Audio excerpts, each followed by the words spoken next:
Hi, welcome to Deepwood Museum Home. We're located at 12th and Mission here in Salem, Oregon.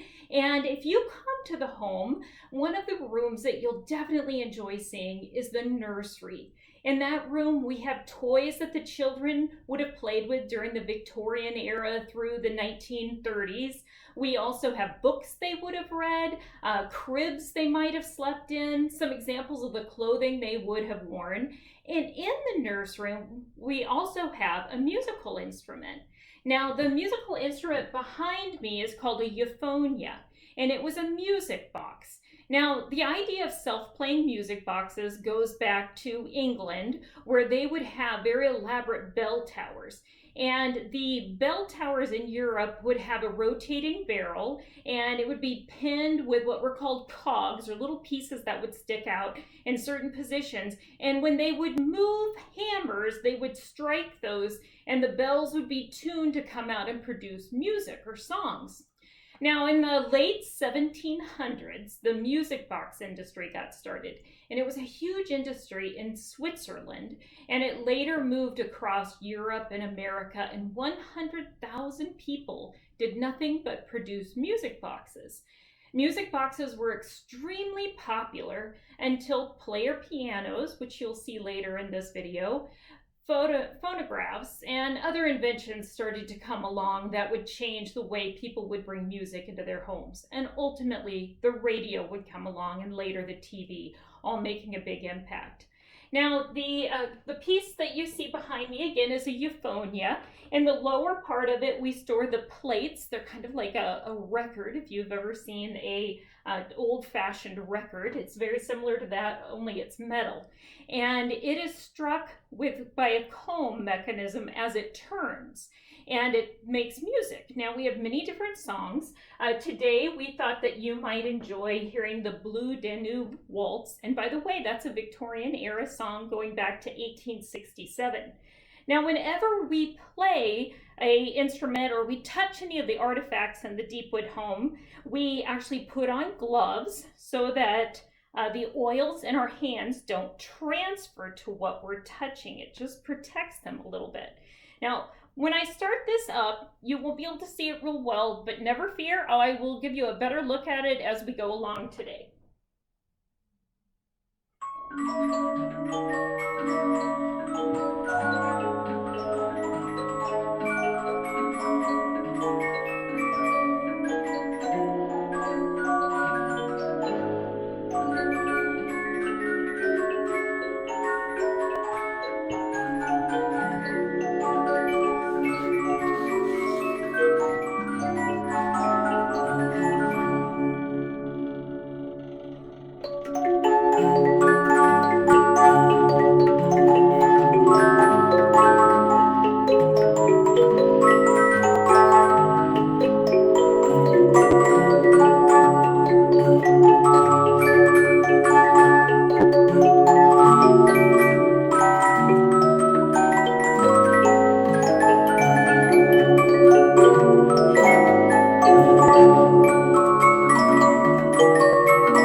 Welcome to the back parlor at Deepwood's Museum Home.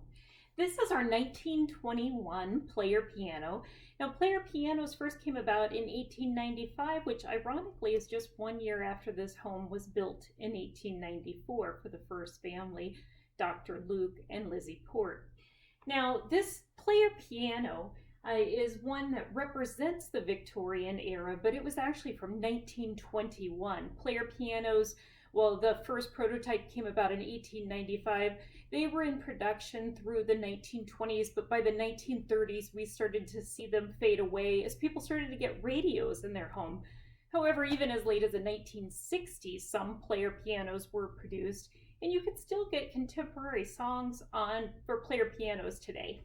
So the way that the player piano works is there are pedals or pumps that I use at my feet to make the piano play. And there's a roll of music that has notes cut in it, and every hole signifies a different note. So as the roll moves, that will strike the note for that particular song.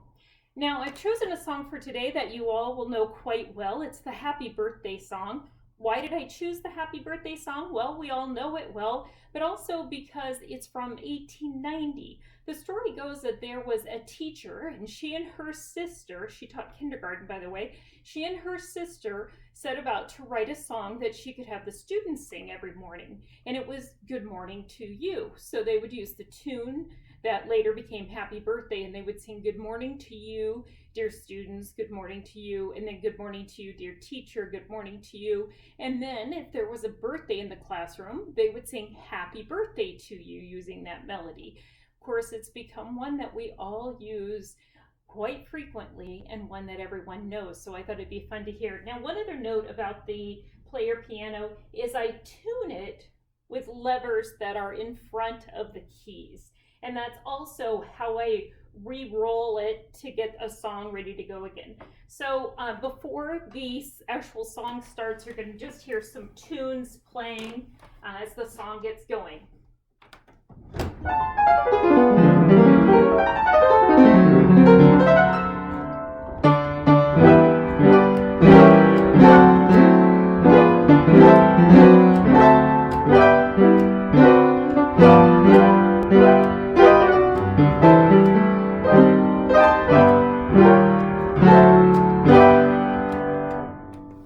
So that's Happy Birthday to You on our 1921 PS Wick player piano. I hope that you enjoyed it. When you come here to Deepwood on a tour sometime, you can hear us play a longer song on the piano. We've got lots and lots of different songs, and we love to play them, and we also will let you sit here on the bench so you can see what it's like to have the piano playing itself right in front of you.